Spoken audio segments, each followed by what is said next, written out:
Hey guys, நம்ம இன்னைக்கு புதுசா ரிலீஸ் ஆன லவ்லி லண்டன்ங்கிற கே டிராமா தான் பார்க்க போறோம். இந்த சீரிஸ் பத்தி ஷார்ட்டா சொல்லணும்னா, இது ஒரு டைம் டிராவல் லவ் ஸ்டோரி. அது மட்டும் இல்லாம ஃப்ரெண்ட்ஷிப், காமெடி, லவ்னு பார்க்கவே ரொம்ப இன்ட்ரெஸ்டிங்கா இருக்கும். நம்ம ஹீரோ ஒரு கேபாப் ஐடல், அவனோட பேரு சுஞ்சி. கேபாப் ஐடல்ஸ்னாலே நிறைய ஃபேன்ஸ் இருப்பாங்க தானே. சோ நம்ம ஹீரோயினும் அவனோட ஃபேன் கேர்ள் தான். இவளோட பேரு லிம்சோல். சரி, இப்ப கதையை ஸ்டார்ட் பண்ணலாமா? அதுக்கு முன்னாடி ஒரு பிளாஷ்பேக்க பார்க்கலாம். 5 வருஷம் கழிச்சு ஒரு சூரிய கிரகணம் வருது. அதை எல்லாரும் ரொம்ப ஆச்சரியமா பார்த்துட்டு போட்டோஸ் எல்லாம் எடுக்கிறாங்க. அப்போ ஒரு குரூப் வேகமா கிளம்பி ஒரு ரேடியோ ஸ்டேஷனுக்கு போறாங்க. அதுல நம்ம ஹீரோவும் இருக்கான். இந்த குரூப் ஒரு பேண்ட ரன் பண்றாங்க. அதோட பேரு எக்லிப்ஸ். அன்னைக்கு சோலார் எக்லிப்ஸ்ங்கறதால இந்த எக்லிப்ஸ் பேண்ட அங்க இன்வைட் பண்றாங்க. இவங்க பேண்டும் இப்பதான் கொஞ்சம் கொஞ்சமா ஃபேமஸ் ஆகிட்டு வராங்க. நாங்க போனதும் நம்ம ஹீரோட ஃப்ரெண்டு ஒரு ஃபேமஸான கேபாப் ஐடலை பார்த்துட்டு அவங்கள்ட்ட போய், நான் அவங்களோட பெரிய ஃபேனுங்க, ஒரு ஆட்டோகிராஃப் போடுங்கன்னு அவன் ஷர்ட்லயே ஆட்டோகிராஃப்லாம் வாங்கிப்பான். இவனோட பேரு பெக்கினியூ. தென் இவங்க எல்லாரும் ரொம்ப சந்தோஷமா ரேடியோல ஃபர்ஸ்ட் டைம் பேசுறதுக்காக அசம்பிள் ஆகிட்டு இருப்பாங்க. அப்படியே கட் பண்ண நம்ம ஹீரோயினை காமிக்கிறாங்க. அவளுக்கு ஏதோ ஆக்சிடென்ட் ஆகிருக்கு, ஹாஸ்பிட்டல்ல வேற அட்மிட் ஆகியிருக்கா. அவ அம்மா அவளுக்கு நெயில் கட் பண்ணிக்கிட்டே அவ கூட பேச்சு கொடுத்துட்டு இருக்காங்க. ஏமா இப்படி சோகமா இருக்க? இன்னைக்கு கிளைமேட் பாரு, ரொம்ப நல்லா இருக்கு, நம்ம வெளியில போலாமான்னு கேட்பாங்க. அவ பதிலே சொல்ல மாட்டா. அப்ப நெயில் கட் பண்ணிட்டே இருக்கும்போது தவறுதெல்லா ரத்தம் வந்துருது.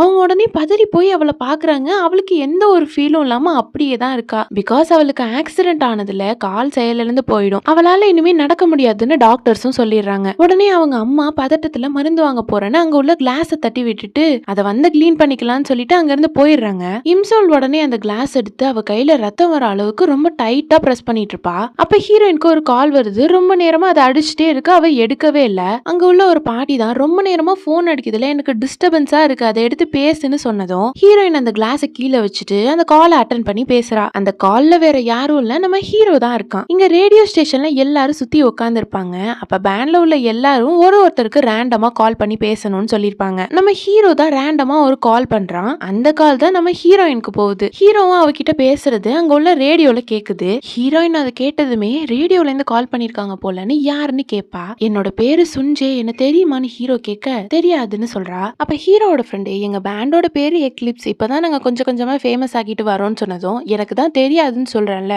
அப்புறம் எதுக்கு தேவையில்லாம டிஸ்டர்ப் பண்றீங்கன்னு ஹீரோயின் கத்துறா. உடனே அந்த ஆர்ஜே பொண்ணு, சரி ஓகே கோவப்படாதீங்க மேடம், எங்க கூட பேசினதுக்கு தேங்க்ஸ், உங்களுக்கு கிஃப்டா நாங்க ரன்னிங் ஷூஸ் அனுப்பி வைக்கிறோம்னு சொல்லிடுறா. அதை கேட்டதுமே ஹீரோயினுக்கு ரொம்ப டென்ஷன் ஆகுது. எனக்கு அதெல்லாம் தேவையில்லைன்னு சொல்றா. இவளும் உங்களுக்கு அந்த கிஃப்ட் வேணாமா அப்படின்னா அதுக்கு பதிலா நாங்க சைக்கிள் கிஃப்ட் பண்றோம்னு சொன்னதும் உடனே ஹீரோயின் செம்ம டென்ஷன் ஆகி, எனக்கு தான் எதுவும் வேணாம் தேவையில்லைன்னு சொல்றேன்ல, என்ன பெரிய கிஃப்ட், உங்களால என்ன திரும்ப நடக்க வைக்க முடியுமா? இந்த மாதிரி கால் பண்ணி ஜோக் பண்றேங்கிற பேர்ல அடுத்தவங்களை கஷ்டப்படுத்தி சந்தோஷப்படுறீங்களா? இன்னொரு வாட்டி கால் பண்ணீங்க உங்க பில்டிங்கே கொளுத்திடுவேன்னு கோவத்துல காலை கட் பண்ணாம போனை மட்டும் தூக்கி போட்டுறா. இந்த பொண்ணு இப்படி கோவப்படுறாளே, அந்த காலை கட் பண்ணுங்கன்னு ரேடியோ ஸ்டேஷன்ல உள்ள எல்லாரும் சொல்லிட்டு இருக்காங்க.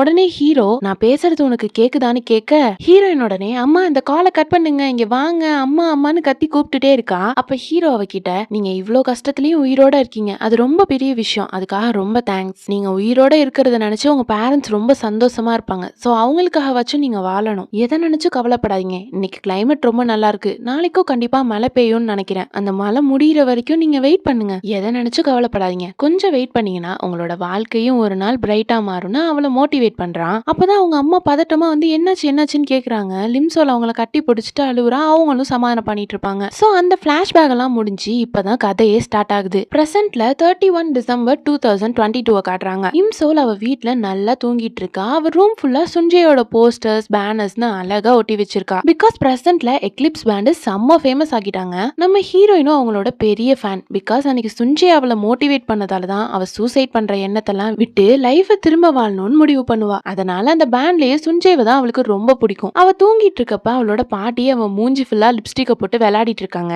அவ கண் முழிச்சதும் ரொம்ப அழகா இருக்கடா செல்லோன்னு சொல்றாங்க. நான் அழகாவா பாட்டி இருக்கேன்னு கேட்டுட்டு இருப்பா. அப்ப அவங்க கையில ஒரு வாட்சை பார்த்துட்டு பதறி போய் அந்த வாட்ச் என்கிட்ட கொடுங்கன்னு வீல் சேர்ல பின்னாடியே துரத்திட்டு போறா. அவங்களும் தரமாட்டேன்னு அடம் பிடிக்கிறாங்க. அவ பாட்டிக்கு ஹெல்த் இஷ்யூஸ் ஆனதால சின்ன குழந்தை மாதிரி பிஹேவ் பண்றாங்க. ஹீரோயினுக்கு ஒரு அண்ணனும் இருக்கான். அவன் ஆபீஸ் முடிச்சுட்டு ரொம்ப களைச்சு போய் வீட்டுக்கு வருவான். ஹீரோயின் அவ பாட்டி கிட்ட ரொம்ப நேரம் கிஞ்சிட்டே இருப்பா. அவங்க கொடுக்கவே மாட்டாங்க.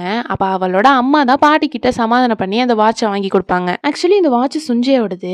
அதனாலதான் ஹீரோயின் அதை ஆசைப்பட்டு $3000 கொடுத்து வாங்கியிருக்கேன்னு அவ அம்மா முன்னாடி வளரிடுவா. அவ அம்மா உடனே என்ன $3000 ஷாக் ஆகுறாங்க. அம்மா நான் இப்பதானே தூங்கி எழுந்திரிச்சேன், அதனால ஏதோ வளரிட்டு இருக்கம்மா, இது $300 தான் சமாளிக்கிறா. அது சரி, இன்னைக்கு சுஞ்சையோட கான்செர்ட் தானேன்னு அம்மா கேட்க, ஆமா 5 வருஷத்துக்கு அப்புறம் இப்பதான் கான்செர்ட் நடக்க போகுது, நானும் ஃபர்ஸ்ட் ஃபர்ஸ்ட் டைம் சுஞ்சேவை பார்க்க போறேன்னு ரொம்ப ஹாப்பியா சொல்றா. இந்த பக்கம் எக்லிப்ஸ் பேண்ட்ல உள்ள எல்லாரும் கான்சர்ட்டுக்காக ரெடி ஆகிட்டு இருக்காங்க. நம்ம ஹீரோவும் அங்கதான் இருக்கான். அப்ப அவங்களோட மேனேஜர் வந்து, நீ ஏன் இப்ப அந்த மூவில நடிக்க மாட்டேன்னு சொல்ற? நான் தான் அந்த மூவி பினிஷ் பண்ண அப்புறம் உனக்கு பிரேக் தரேன்னு சொல்லிட்டேனே. அப்ப ஹீரோ, எனக்கு பிரேக்லாம் தேவையில்ல, நான் முழுசா ரிட்டையர் ஆக போறேன்னு சொல்றான். அவரும் உடனே கோவமா, வெளியில போய் பாரு, கோடிக்கணக்கான ஃபேன்ஸ் உனக்காக ஆசையா வெயிட் பண்ணிட்டு இருக்காங்க. நீ ரிட்டையர் ஆயிட்டா அவங்க ஃபீல் பண்ணுவாங்க. இந்த மாதிரி பொசிஷன்லாம் கிடைக்கிறது எவ்வளவு கஷ்டம். ஆனா நீ இதை ஈஸியா விட்டுட்டு போறேன்னு சொல்ற. இதுக்காக நீ பின்னாடி ரொம்ப வருத்தப்பட போறேன்னு சொல்றாரு. ஹீரோவும் பெருசா ஃபீல் பண்ற மாதிரி தெரியல. நான் ஒன்னும் வருத்தப்பட மாட்டேன்னு சொல்றான். இந்த பக்கம் நம்மளோட இம்சோல காமிக்கிறாங்க. இம்சோல் அவளோட வீட்லயே எடிட்டரா ஒர்க் பண்ணிட்டு இருப்பா. அன்னைக்கு கான்சர்ட்டுக்கு வேற டைம் ஆயிடுச்சு. கடைசி நேரத்துல ஒரு ஜோசியக்கார லேடியோட வீடியோவை எடிட் பண்ணிட்டு இருப்பா. அதுல அந்த லேடி இறந்த அப்புறம் எல்லாரோட சோலும் அண்டர் வேர்ல்ட் பிரிட்ஜை தாண்டி போயிட்டா. அவங்களோட மெமரிஸ் எல்லாம் மறந்துடுவாங்கன்னு சொல்லிட்டு இருக்கோம். ஹீரோயினுக்கு ஆஸ்ட்ராலஜில எல்லாம் நம்பிக்கையே இல்ல. என்னன்னு சொல்றாங்க பாருன்னு எடிட் பண்ணி முடிச்சுட்டு போனை பாக்குற. கான்சர்ட்டுக்கு வேற டைம் ஆச்சுன்னு வேகமா கிளம்பி போறா. கான்சர்ட்டுக்கு போறதுக்காக லைட்டு, டிக்கெட்டு, அப்புறம் சுஞ்சையை தூக்கிட்டு ஓடினோன்னு ஒரு ஹெட் பேண்டுன்னு எல்லாத்தையும் எடுத்துக்கிட்டு சுஞ்சையோட பேனரை பார்த்து, என்ன ஏன் எப்ப பார்த்தாலும் உன் அழகுல மயக்கிட்டே இருக்க, உன்னை பார்க்க தாண்டா செல்லம் வரேன்னு சந்தோஷமா கிளம்பி போறா. தென் அப்படியே கட் பண்ணா ஒரு பொண்ணு கூட கார்ல ஜாலியா பாட்டு பாடிட்டே போயிட்டு இருக்கா. இவளோட பேரு ஹான். ஹீரோயினும் இவளும் ஸ்கூல்ல இருந்து செம்ம க்ளோஸ் ஃப்ரெண்ட்ஸ். ஹான் இப்ப இன்சோல எக்லிப்ஸ் கான்சர்ட்ல விடுறதுக்காக தான் கார்ல கூட்டிட்டு போயிட்டு இருக்கா. போற வழியில ஹீரோயின் ஜாலியா பாட்டு பாடிட்டே போயிட்டு இருக்கா. அப்ப அவளோட ஃப்ரெண்டு அவளுக்கு ஒரு புக்கை கிஃப்டா கொடுக்குறா. அதுல சுஞ்சையோட ஸ்கூல் டைம்ல எடுத்த எல்லா பிக்ஸும் இருக்கும். ஹீரோயின் அந்த பிக்ஸ் எல்லாம் பார்த்துட்டு ரொம்ப சந்தோஷப்படுறா. சுஞ்சையும் ஸ்கூல் படிக்கும் போது நமக்கு ஆப்போசிட் பில்டிங்ல தான் படிச்சிருக்கேன். அஸ் அ ஃபேன் கேர்லா நான் எப்படி இதை நோட்டீஸ் பண்ணாம விட்டேன்னு ஹீரோயின் கேட்க, அப்ப ஹான் சொல்றா, நீ தான் ஸ்கூல் படிக்கிறப்ப வேற பையனுக்கு ஃபேன் கேர்லா இருந்தியேன்னு சொல்ல, ஹீரோயினுக்கு அப்பதான் அந்த பையனை பத்தி ஞாபகம் வருது. சரி அந்த பையன் இந்த புக்ல எங்க இருக்கான்னு கேட்க, அவன் உன்னோட ஆக்சிடென்ட்க்கு அப்புறம் வேற ஸ்கூல் பசங்க கூட சண்டை போட்டான், அதனால அவனை ஸ்கூலை விட்டே தூக்கிட்டாங்கன்னு சொல்றா. ஹீரோயினுக்கு அதை பத்தி எதுவும் தெரியல. ஹான் அவளை கான்சர்ட்ல விட்டுட்டு கிளம்பிடுறா. அவ இன்னொரு ஃப்ரெண்டு கூட தான் கான்சர்ட் பாக்குறதுக்காக போவா. தென் ஹீரோயின் அங்க உள்ள எல்லா பிளேஸையும் ஜாலியா சுத்தி பார்த்துக்கிட்டே போட்டோஸ் எல்லாம் எடுத்துட்டு இருப்பா. அப்ப அங்க உள்ள ஒரு கூட்டம், சுஞ்சேவால தான் 5 வருஷமா இந்த கான்சர்ட் நடக்கல, என்னமோ அவனாலதான் இந்த எக்லிப்ஸ் பேண்டே இருக்கிற மாதிரி ரொம்ப தான் சீன் போடுறான்னு திட்டிட்டு இருக்குங்க. அதுங்க அப்படிலாம் சொல்றது கேட்ட ஹீரோயின், இவங்களுக்கு வேற வேலையே இல்ல, எப்ப பாரு சுஞ்சேவை பத்தி ஃபேக்கா ரூமர்ஸ் கிளப்பி விட்டுட்டே இருக்காளுங்க. சுஞ்சே ரொம்ப நல்லவன், இந்த மாதிரி ஃபேன்ஸ் அவனை எவ்வளவு ஹேட் பண்ணி கமெண்ட்ஸ் கொடுத்தாலும் அவன் பொறுத்திக்கிட்டே அக்செப்ட் பண்ணிக்கிறான்னு ஹீரோக்கு ரொம்ப சப்போர்ட்டா பேசிட்டு இருக்கான். கான்சர்ட்டுக்கு வேற டைம் ஆச்சு. உள்ள போக வேண்டிய நேரத்துல ஹீரோயினுக்கு ஒரு கால் வருது. ஹீரோயின் ஒரு எடிட்டர் ஜாப்காக அப்ளை பண்ணிருப்பா. அதுக்கு இன்டர்வியூ அட்டென்ட் பண்ண மேனேஜர் கால் பண்றாரு. ஹீரோயினுக்கு ஒரு பெரிய பிலிம் டைரக்டர் ஆகணும் தான் ஆசை. சோ அவளால அந்த இன்டர்வியூவையும் தட்டி கழிக்க முடியல. உடனே அவன் ஃப்ரெண்டு கிட்ட, நீ கான்சர்ட் ஆரம்பிச்சாலும் பரவாயில்ல, உள்ள போயிரு, நான் எவ்வளவு லேட் ஆனாலும் சீக்கிரம் வர ட்ரை பண்றேன்னு சொல்லிட்டு அந்த இன்டர்வியூ அட்டென்ட் பண்றதுக்காக கிளம்பி போறா. இந்த பக்கம் கான்சர்ட்டுக்கு வேற டைம் ஆச்சு. எல்லாரும் பரபரன்னு ரெடி ஆகிட்டு இருக்காங்க. ஆனா ஹீரோ மட்டும் பொறுமையா வந்து ரெடி ஆகுறான். அவன் ரிட்டையர் ஆக போறான்னு தெரிஞ்சதும் அந்த பேண்ட்ல உள்ள மொத்த மெம்பர்ஸும் அவன் மேல ரொம்ப காண்டில் இருக்கானுங்க. இங்க நம்ம ஹீரோயின் ரொம்ப ஆசையா அந்த இன்டர்வியூ அட்டென்ட் பண்றதுக்காக அந்த ஆபீஸ்க்கு வந்திருப்பா. ஆனா அந்த ஆபீஸ்ல லிஃப்டே இல்ல. எதா இருந்தாலும் படிக்கட்டுல தான் ஏறி போய் வேலை பார்க்கணும். அதை பார்த்ததுமே நம்ம ஹீரோயினுக்கு ரொம்ப சோகமாயிருது. அப்ப அந்த இடத்துக்கு மேனேஜர் வராது. அவளை வீல் சேர்ல பார்த்ததுமே, சாரி மன்னிச்சிருங்க, எங்க ஆபீஸ்ல லிஃப்ட் இல்ல, கண்டிப்பா உங்களுக்கு இந்த இடத்துல வேலை கிடைக்காதுங்கிற மாதிரி சொல்லிடுறாரு. நம்ம ஹீரோயினுக்கு லைட்டா வருத்தம் இருந்தாலும் அதை பத்தி கவலைப்படாம ரொம்ப பாசிட்டிவா, ஆபீஸ்ல லிஃப்ட் இல்லைன்னா நம்ம என்ன பண்ண முடியும்னு சொல்லிட்டு, அச்சச்சோ கான்சர்ட்டுக்கு வேற டைம் ஆச்சேன்னு கிளம்பி போறா.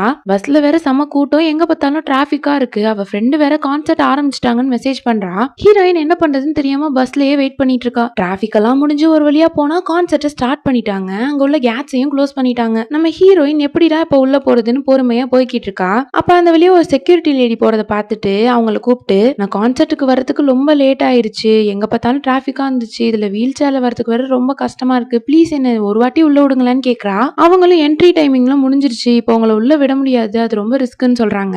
ஹீரோயின் ஒண்ணு, இது வேலைக்காவது போல, நம்ம விட்ட போட்டுற வேண்டியதான்னு சொல்லிட்டு, ஐயோ இங்க ரொம்ப குளிருதே, ப்ளீஸ் என்ன உள்ள விடுங்க, என்னால குளிர் தாங்க முடியலன்னு ஆக்ட் பண்றா. அந்த லேடியும் பாவமா இருக்கே, சரி வேற வழி இல்லாம உங்க டிக்கெட் கொடுங்க நான் உள்ள விடுறேன்னு சொன்னதும் ஹீரோயின் அந்த டிக்கெட் பேக் ஃபுல்லா தேடுறா. ஆனா அவ பஸ்லயே மிஸ் பண்ணிட்டா போல. இப்ப டிக்கெட் இல்லாம உள்ள போக முடியாது இல்லையா, சரி வேற வழி இல்ல, நம்ம வெளியில இருந்தே இந்த கான்சர்ட்டை என்ஜாய் பண்ணலாம்னு சொல்லிட்டு அவளோட ஹெட் பேண்ட் எல்லாம் போட்டுக்கிட்டு அந்த லைட் எல்லாம் ஆன் பண்றா. கான்சர்ட்டும் ஸ்டார்ட் ஆயிருது. ரொம்ப என்ஜாய் பண்ணி அந்த பாட்டெல்லாம் கேட்டுட்டு இருக்கா. உள்ள நம்ம ஹீரோ 5 வருஷத்துக்கு அப்புறம் அவனோட ஃபேன்ஸ் மத்தியில ரொம்ப சூப்பரா பாடிட்டு இருக்கான். ஹீரோயினும் வெளியில இருந்து அவனை சேர் அப் பண்ணிக்கிட்டே அவனோட பாட்டெல்லாம் பாடிட்டு இருக்கா. எல்லா பாட்டும் பாடி முடிச்சதுக்கு அப்புறம் ஹீரோ கடைசியா லிஸ்ட்ல இல்லாத ஒரு பாட்டை பாடுறான். அங்க உள்ள எல்லாருக்குமே ஷாக்கிங்கா இருக்கு. ஹீரோயினுமே கூட இந்த பாட்டு இந்த லிஸ்ட்லயே இல்லையேன்னு சொல்லிட்டு போனை செக் பண்ணி பாக்குறா. தென் ஹீரோ அந்த பாட்டை பாடிட்டு இருக்கவும் ஹீரோயினுக்கு கண்ணுல இருந்து தண்ணி எல்லாம் வந்துருது. அந்த பாட்டை கேட்டு அவளுக்கு அவ்வளோ ஹாப்பினஸ். அந்த கான்சர்ட் எல்லாம் முடிஞ்சு இன்னைக்கு சுஞ்சே ரொம்ப அழகா பாடினான்னு சொல்லிட்டு அவ ரொம்ப சந்தோஷமா வீட்டுக்கு கிளம்புறா. அப்படி போயிட்டு இருக்கும்போது ஸ்னோ ஃபால் ஆகுது. இது இந்த வருஷத்தோட முதல் ஸ்னோ ஃபால் ஆச்சுல,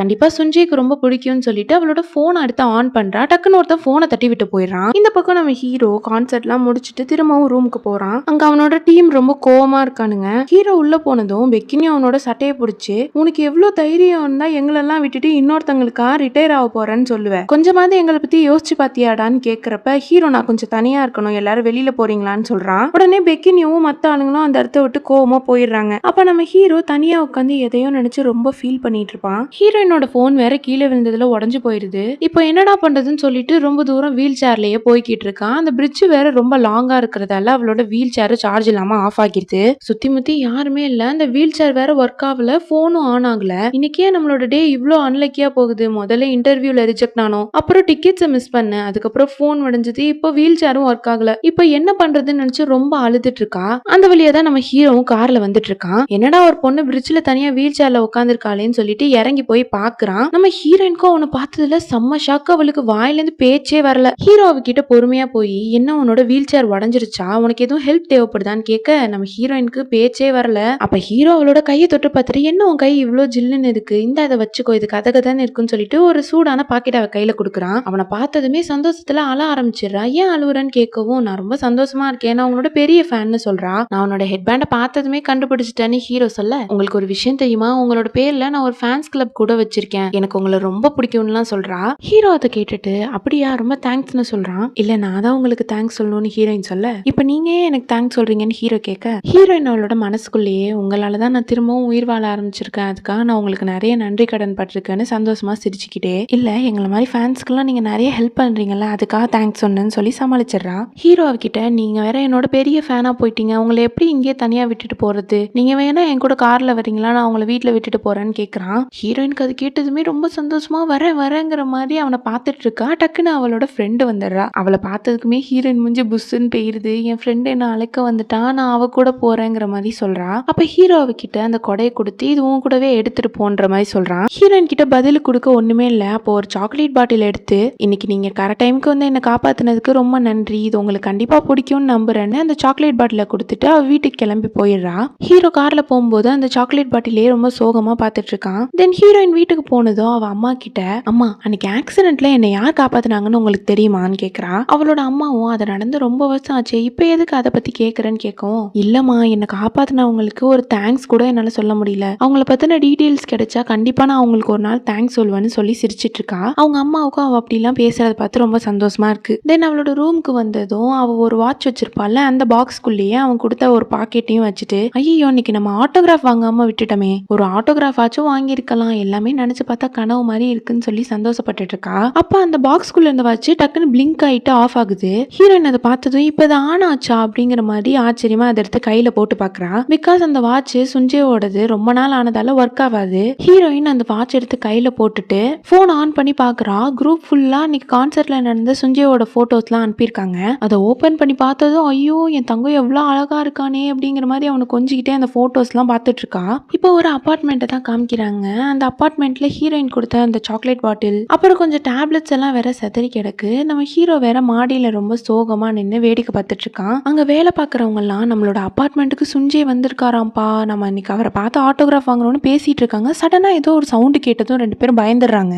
என்னடா அதுன்னு பார்த்தா நம்ம ஹீரோ தண்ணிக்குள்ள விழுந்து தற்கொலை பண்ணிக்கிறான். இந்த பக்கம் நம்ம ஹீரோயின் சுஞ்சேயோட போட்டோஸ் எல்லாம் பார்த்துட்டு அப்படியே டேபிள்லயே படுத்து தூங்கிட்டு இருப்பா. ஏதோ ரொம்ப சவுண்ட் வந்துட்டே இருக்கேன்னு முழிச்சு பாக்குறா. போன் எடுத்து பார்த்தா ஏகப்பட்ட நோட்டிபிகேஷன்ஸா வந்துட்டு இருக்கு. ஓபன் பண்ணி பார்த்தா ஹீரோ இறந்துட்டாங்கிற மாதிரி நியூஸ் வருது. இப்பதானே நம்ம ஹீரோவை பார்த்தோம், அதுக்குள்ள என்ன இப்படி எல்லாம் சொல்றாளுங்க, கண்டிப்பா ஏதோ ரூமர்ஸ் தான் கிளப்பி வர்றாளுங்க, இவங்களுக்கு வேற வேலையே இல்லைன்னு சொல்லிட்டு இருக்கா. அப்படி சொல்லிட்டு இருக்கும் போதே குரூப்ல ஒரு சில வீடியோஸ் எல்லாம் லீக் ஆகுது. அதுல ஹீரோ சூசைட் பண்ண வீடியோஸ் நியூஸ்னு எல்லாமே ஸ்ப்ரெட் ஆயிட்டு இருக்கு. ஹீரோயினுக்கு அதை பார்த்ததுமே நம்பவே முடியல, ரொம்ப ஷாக் ஆகி போய் பார்த்துட்டு இருக்கா. அப்ப அந்த குரூப்லயே ஹீரோவை கொரியா யூனிவர்சிட்டி ஹாஸ்பிட்டல்ல தான் சேர்த்திருக்காங்கன்னு சொன்னதும் ஹீரோயின் உடனே கொஞ்சம் கூட யோசிக்காம கிளம்பி போறா. நம்ம ஹீரோ வேற ஆம்புலன்ஸ்ல ஏத்தி அவனுக்கு ஃபர்ஸ்ட் எய்ட்லாம் ட்ரை பண்றாங்க, அவன் கண்மொழிக்கவே இல்ல. இந்த பக்கம் நம்ம ஹீரோயின் வேற வீல் சேர்லயே ரொம்ப தூரம் அவனை பார்க்கணும்னு சொல்லிட்டு அந்த ஹாஸ்பிட்டலுக்கு போறதுக்காக ஒரு பிரிட்ஜ் மேல ஏறி போயிட்டு இருப்பா. போற வழியில ஒருத்தன் வாட்சை வேற தட்டி விட்டுறான். அந்த பிரிட்ஜுக்கு கீழே உள்ள தண்ணியில அந்த வாட்ச் விழுந்துருது. இப்ப என்னடா பண்றதுன்னு சொல்லிட்டு ஹீரோயின் அந்த வாட்சை எடுக்கணுமேன்னு சொல்லிட்டு அந்த தண்ணி கிட்ட போய் ரொம்ப நேரமா எழுந்துக்க ட்ரை பண்றா. அவளால முடியவே இல்ல. சரி வேற வழியே இல்லைன்னு சொல்லிட்டு படிக்கட்டுல படுத்துட்டே உருண்டுட்டு போறா. அந்த வாட்ச் வேற ரொம்ப தூரம் தண்ணிக்குள்ள விழுந்து கிடக்கு. அப்படியே கொஞ்சம் கொஞ்சமா இழுத்துக்கிட்டே போய் அந்த வாட்ச் எடுத்து பாக்குற, அந்த வாட்ச் பிளிங்க் ஆயிட்டு ஆஃப் ஆயிடுது. இந்த பக்கம் நம்ம ஹீரோவை ஹாஸ்பிட்டல்ல வச்சு ஏதோ ஃபர்ஸ்ட் எய்ட்லாம் ட்ரை பண்றாங்க, ஒண்ணுமே முடியல. கரெக்டா நம்ம ஹீரோ நியூ இயரோட 1ஆம் தேதி கரெக்டா 12 மணிக்கு இறந்து போயிடுறான். ஹீரோ இறந்து போன நியூஸ் தான் அங்க உள்ள டவர்ல எல்லாம் போட்டு காமிச்சிட்டு இருக்காங்க. ஹீரோயின் அதை பார்த்ததும் ரொம்ப ஷாக் ஆகி அழுவுறா. நான் இன்னைக்கு உயிரோட இருக்கிறதுக்கு காரணமே நீ தானே. இன்னைக்கு வேற ஃபர்ஸ்ட் ஸ்னோ, உனக்கு ரொம்ப பிடிக்கும்ல, எதுக்காக இப்படி சூசைட் பண்ணிக்கிட்டா, அப்படி என்ன உனக்கு கஷ்டம், ஏன் சுஞ்சய் இப்படி பண்ணங்கிற மாதிரி ரொம்ப அழுதுட்டு இருக்கா. அப்ப அவளோட போன் எடுத்து செக் பண்ணி பாக்குறா. ஹீரோ ஏற்கனவே ரொம்ப ஸ்ட்ரெஸ்ஸா இருந்திருக்கான், அதனால ஸ்ட்ரெஸ்ஸுக்காக நிறைய மாத்திரை எடுத்துட்டு இருக்கான். இப்ப அந்த ஸ்ட்ரெஸ் தாங்க முடியாம தான் சூசைட் பண்ணி இறந்துட்டாங்கிற மாதிரி நியூஸ்ல போட்டிருக்காங்க. நீ கொஞ்ச நேரத்துக்கு முன்னாடி என்ன பார்க்கும்போது சிரிச்சிட்டு சந்தோஷமா தானே பேசிட்டு இருந்த, உனக்குள்ள அப்படி என்ன ஒரு கஷ்டம், ஏன் இப்படி சூசைட் பண்ணிக்கிட்டேங்கிற மாதிரி ரொம்ப கதறி கதறி அழுதுட்டு இருக்கா. அவ அழுதுட்டே இருக்கப்ப சடனா அந்த வாட்சோட பட்டனை அமுக்கிடுறா. அங்க உள்ள எல்லாமே ஃப்ரீஸ் ஆயிடுது. என்னடா அதுன்னு ஆச்சரியமா முழிச்சு பாக்குறா. அங்க உள்ள தண்ணி எல்லாம் அப்படியே ஃப்ரீஸ் ஆயிருக்கு. எல்லா மக்களும் ஒரே இடத்துல நின்னுட்டு இருக்காங்க. டக்குன்னு அந்த வாட்ச் அவளை டைம் டிராவல் பண்ணி வேற இடத்துக்கு கூட்டிட்டு போயிருது. அப்படியே கட் பண்ணா நம்ம ஹீரோயின் பாஸ்டுக்கு தான் டைம் டிராவல் பண்ணி வந்திருப்பா. ஒரு கிளாஸ் ரூம்ல படுத்து தூங்கிட்டு இருக்கா. டீச்சர் அவளோட தலையிலே தட்டி இதுதான் உனக்கு தூங்குற நேரமான்னு சொல்லிட்டு கத்திட்டு இருப்பாரு. ஹீரோயின் முழிச்சு பார்த்ததும் நான் எங்க இருக்கேன், இது என்ன இடங்கிற மாதிரி கேக்குறா. இது உன்னோட கிளாஸ் ரூம், உனக்கு கொஞ்சமாவது ஞாபகம் இருக்காங்கிற மாதிரி டீச்சர் கேட்க ஹீரோயின்கா ஒண்ணுமே புரியல, ஷாக் ஆகி சுத்தி முத்தி பார்த்துட்டு இருக்கா. சோ அப்படியே இந்த பாட்டை ரொம்ப இன்ட்ரெஸ்டிங்கா ஃபினிஷ் பண்ணிக்கலாம். நெக்ஸ்ட் பார்ட்டுக்காக வெயிட் பண்ணுங்க. சீக்கிரமே நெக்ஸ்ட் பார்ட்டும் அப்லோட் பண்றேன். ஸோ நெக்ஸ்ட் வீடியோவில் சந்திக்கலாம். Until then, this is bye from Blossom.